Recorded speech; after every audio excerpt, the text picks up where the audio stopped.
everyone, welcome to Kelly's Mantra Yoga. Today we are going to have a discussion on different types of blocks you will find in your yoga practice. You'll see these three types of blocks in your local studio or when you're shopping online or in a store looking to make a purchase. I'm going to go over all three of them, describe the differences, and give some examples of how and when we should be using each of these blocks. All right, let's check it out. Okay, so the first block I'm going to go over is probably your most common or standard block you're going to find, and that is the thick, squishy foam block. This one's about 9 by 6 by 4, I think is the standard size. This block is really great when you find a reason to kind of come in a little deeper and rest your body onto a block. That's where this block is going to really come in handy. Let me show you some examples. So what I mean about resting your body on a block, typically at the beginning of class, you may be sitting in a comfortable cross-legged seat and will be coming to fold forward. Block is awesome under the forehead. Just place it down and slowly with your breath, you'll come to lay forward and then find that spot where you can just gently rest your forehead right on the block. It feels really nice. Even if you do have the ability to bring your forehead all the way down to the mat, try it out with a block once in a while. You'll get a little bit extra height, okay? Also, same concept with bringing your forehead to the block is maybe when we're coming into something like Pigeon Pose, okay? I'll get myself set up here, bending my left knee and extending my right leg behind me. Of course, I try to find a little length in my spine first. And Pigeon Pose can be difficult, so again, as we slowly walk down using our breath, we have the block there to kind of catch our forehead, and we can come to rest.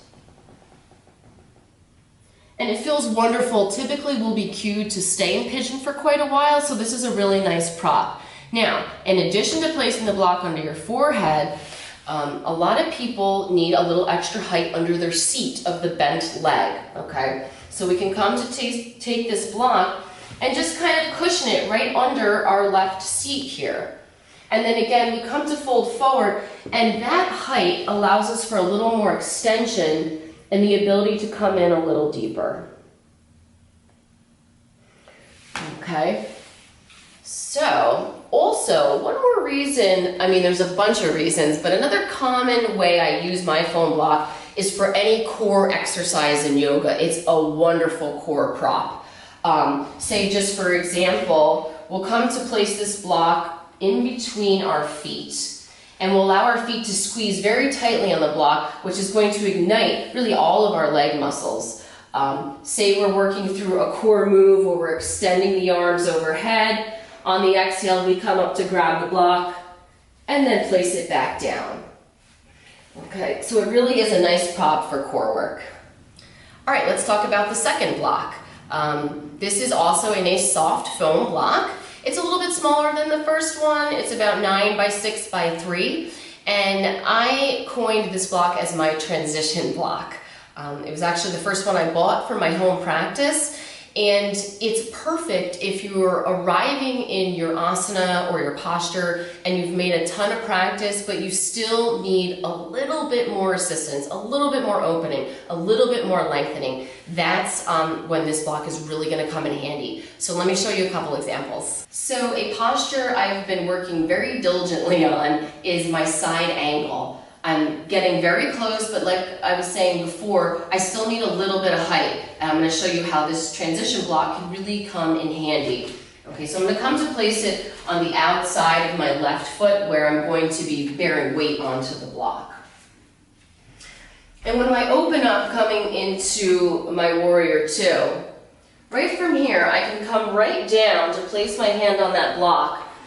And it will allow me so much more external rotation of my right shoulder, and it allows my heart to really shine forward. Without this block, I feel more comfortable bringing my arm to my thigh, okay? Because when I try to reach for the ground, for example, I really seem to round down, and that's not what we want to do in this pose. I use the block, I open up. And again, a second way we can use this block is for that little extra bit of height.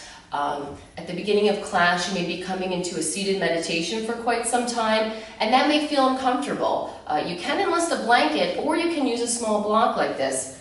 Very simple. I'm just placing it right underneath my seat. Find a spot that's comfortable, and then I can come to cross my legs. It gives me the height that allows my knees to nicely fold down towards the mat, and I can very comfortably come and sit here for quite a while in my meditation. It allows for my spine to stay nice and long and straight, and it feels wonderful. Again, this is another one where you may not typically sit on a block. Just try it out next time and see how it feels. You may be coming from here, coming into a wide-legged forward fold, which I know is like a real tough one for a lot of people, including myself.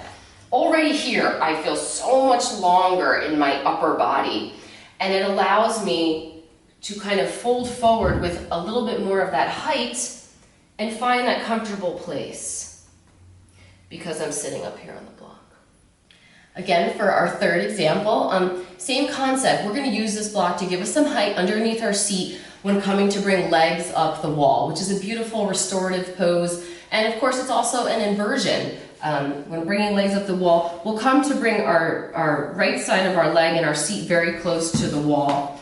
Kind of rotate and spin our legs up, and then from here, just scooch the block right underneath your seat again, maybe right underneath the sacrum, and then from here, so much more height, and you can just really come to dig in and completely release, kind of melting onto the block. Our third and final block is the Cork Block. This has the same dimensions as the first one, 9 by 6 by 4 about, but it's really like the queen of all blocks. It's super, super sturdy. I always find myself using this prop when I need to bring the ground closer to me, meaning that I can bend forward or to my side, and I can bear a little weight on this block, and I know it's not going to go anywhere. I'm also going to show us a way that we could actually stand on this block. All right, so let's check it out. The first way we're going to bring the ground closer to us is in our Uttanasana, our forward fold. Sometimes it doesn't feel as nice to just let your hands dangle, and you may find that you have to bend your knees to get your hands all the way down onto the mat. If you'd really like to work on straight legs, introduce blocks. Your hands will still find a surface, and you'll feel that you're really executing the pose, okay? So when we come to inhale, and then exhale as we fold in, our hands come right here to find that nice secure spot. Inhale to lengthen, and then we exhale, we completely fold in, and this allows us to keep our legs straight by still finding the height we need in our forward fold. So here's the example I'm going to show us on how we can actually stand on our block. Now, of course, when standing on anything, we want to feel secure, and if we don't and we feel wobbly, step right off. If you're working on your crow pose, standing on this block is going to give you a lot more height and allow your knees to more comfortably come into your armpit. Let me show you what I'm talking about. Okay, so we'll bring our hands forward of the block, and we simply come to step right on the block. Maybe your feet are about a fist distance apart on the block, and then right from here you can come to execute crow, okay? Hands flat on the mat. With all this height, all of a sudden our knees are kind of falling right into our armpits. We wave our weight forward from our feet onto our fingertips, and we start to bring maybe one foot towards our seat, maybe another, bringing our drishti point forward of the mat. And it feels as if we just have like 10 feet of height, and it's so much easier to come in. Even if you're not working on crow yet, get into this shape, understand how this feels if you have a nice sturdy Cork block. Finally, one more way I can show us to use the Cork block to bring the floor closer to us is, say, in a balancing pose like Ardha Chandrasana into our half moon. You will probably bear a lot of weight on your block, even though we try to use our core and not do that. So a cork block comes in handy here because, like I said, it's super sturdy. It's not going to go anywhere on us. I simply place it about 10 inches in front of my foot, maybe 2 or 3 inches over to the right. And when I come in, right away I place my hand right on this block. I become sturdy and extend my foot behind me. And then when I feel comfortable enough, I can come to raise my left arm up towards the sky. And again, this height allows me to externally rotate my left shoulder. Try to shine my heart open further, and I just feel more secure. And to be honest with you, it just feels really good to be able to execute a pose that otherwise you can't and you're struggling. Use the block. It'll make you feel so good about it. So, in conclusion, if you don't currently own a set of blocks and you're looking to purchase one for your practice, and maybe you only want to get one right now, go with the thick foam block. It's really the most versatile. It'll give you the most use, the most bang for your buck. But as you start to grow in your practice and you want to purchase more props, like I said, these 3 are going to be the most common and bring you the most height and extension. And search around. You can find a lot of blocks that are made with recycled fabrics and all natural materials, and they're really the same exact price. It was about 2, almost 3 years into my practice where I felt comfortable grabbing a set of blocks and using them. And if you know that you feel nervous or uncomfortable in the middle of class when the teacher is like, raise your hand if you need a block, and you don't feel like raising your hand, as soon as you walk into the studio, as soon as you set up your mat, just grab a set of blocks. Have them next to you, and even if you never use them, you know that they're there. And really, they can really help you execute poses a little bit deeper.